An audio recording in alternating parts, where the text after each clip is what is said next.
श्री स्वामी समर्थांची बखर अनुभव क्रमांक 18. यवनावर कृपा केली. मंगळवेढ्यास श्री स्वामी समर्थ असता एक यवन त्यांची सेवा करीत असते.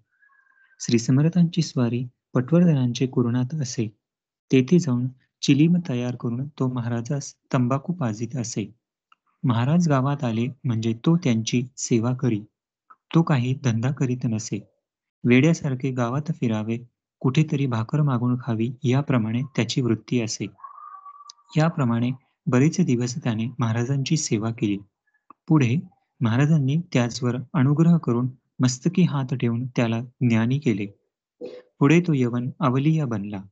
ब्रह्मात्कारी बाह्यात्कारी पिशाच्या वृत्तीने राहून अंतःकरणी ब्रह्मतदाकार होऊन तो सच्चिदानंदी लीन झाला.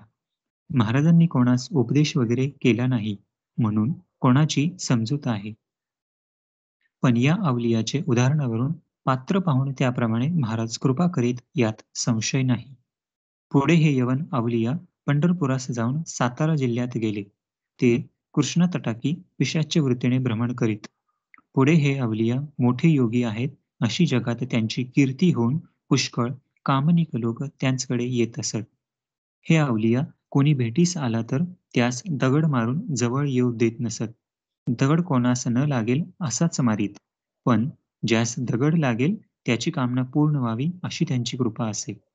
श्री यशवंतराव महादेव देव हे महाराज मंगळवेढ्यास असता भोसे गावहून तेथे जाऊन काही दिवस श्री स्वामी सानिध्य राहून त्यांची कृपा संपादन करून परत गावी गेले.